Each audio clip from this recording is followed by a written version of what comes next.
What is more exciting is that the ANC has gone below 50%. Someone was supposed to play a Tsonga music here so I can dance for you.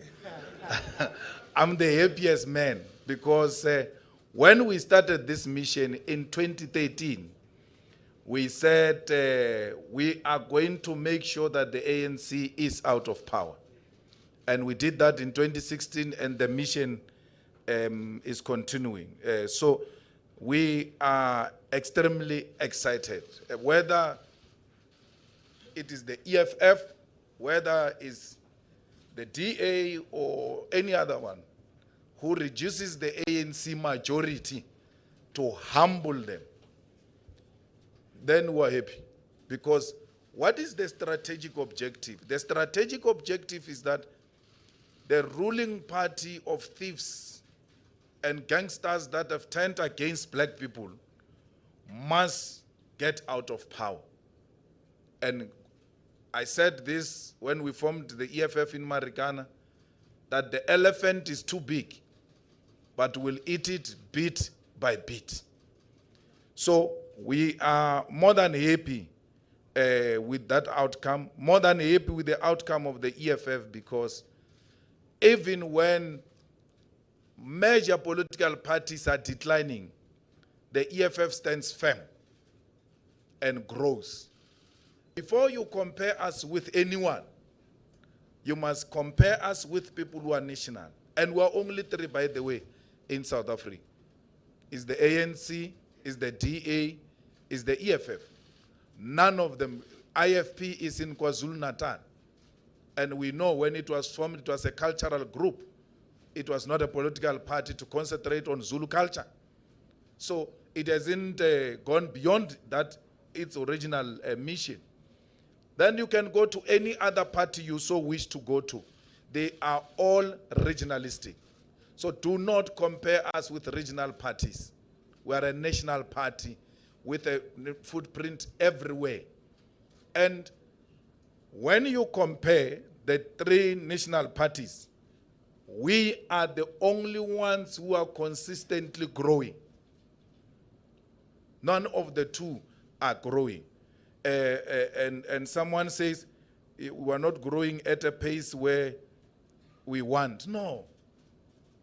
We are going to take for as long as it takes to grow. We are not engaged in a popcorn revolution. We are engaged in people's revolution. So when you do that, you first have to win the heart, the souls, and the minds of your people. Because we have radical policies. We don't want people who reject the ANC and come to the EFF for a purpose of a rebound.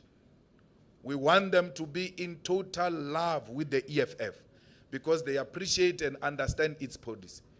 But if it's a rebound, it will not have longevity. Politics is longevity. It's not excitement.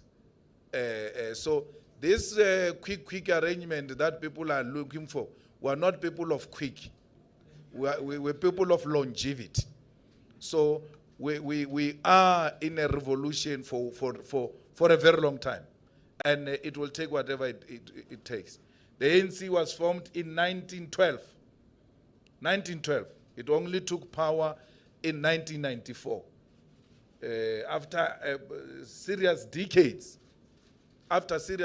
Then people fell in love with it, who grew up with it, generation after generation. So we are building something like that. An organization that will be built ground up with a very clear, solid foundation.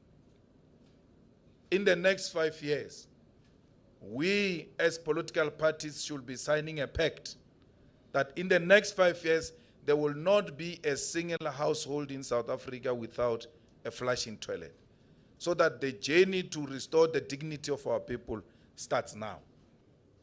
We are prepared to vote for people to go into government as long as we have an agreement with them, without taking up any position. We can say to them, we will vote for you to be in power. We don't want a position, but please let's agree on the following immediate things. Let's take Tswane, for instance. We can sign a coalition agreement in Tswane with anyone who says we'll give the people of Hammanskraal water in the next 6 months. It must be implementable programs that have time frames, not some contract with no time frames.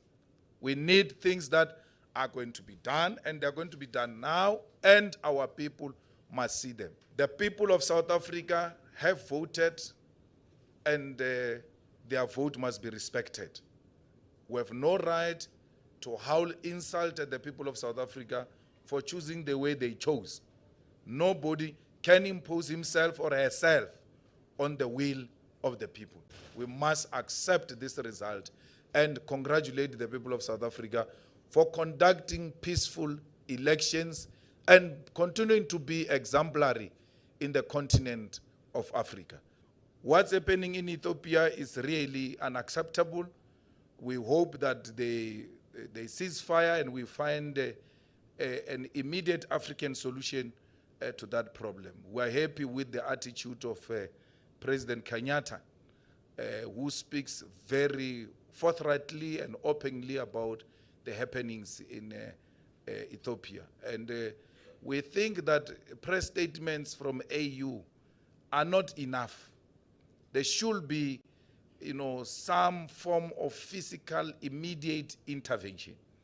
And we can begin to experience long-lasting peace in the continent, because people know that if you engage in shenanigans, the continent is likely to come on you. The issue of Guinea, for instance, we don't know what happened to the president, except that we just told they are condemned and all of that. But what has followed practically and physically to make sure that the coup that happened doesn't become legitimized and it gets seriously isolated? We are going to announce very soon the dates will be occupying all the borders of Swaziland, because we have spoken about the issue of Swaziland for a very long time. We need to take action now. The continent, the region has supported us, and the people of Swaziland need us more than ever before. We have to go and block the borders of Swaziland and make sure that Mswati steps down. We have no problem with royalty in Swaziland, but let it assume the role of the Zulu royalty and any other royalty in South Africa. Let them continue as royalty without interfering in the political affairs and the economic affairs of Swaziland. And they too must queue on the line like any other person, because we're all equal in a democratic South Africa. So we're going to Swaziland, and the people of Swaziland must not be discouraged. The EFF must keep the fires burning. They must continue to fight. The students, the young people of Swaziland, no one has ever said it's going to be easy. It has always been very difficult. Even for us here in South Africa, it looks like it's easy. Ask Helen Zille what happened to her in PE. It's a daily struggle that we live with, of being harassed by the establishment, but we never give up. So the youth of Swaziland continue to fight. We are coming to join you from the other side of the borders. We'll only allow medicine and food to go to Swaziland. Any other thing will not be allowed to pass. Thank you so much for watching, and if you enjoyed this video, please share, subscribe and hit the notification bell, and keep tuned in for more content on Africa.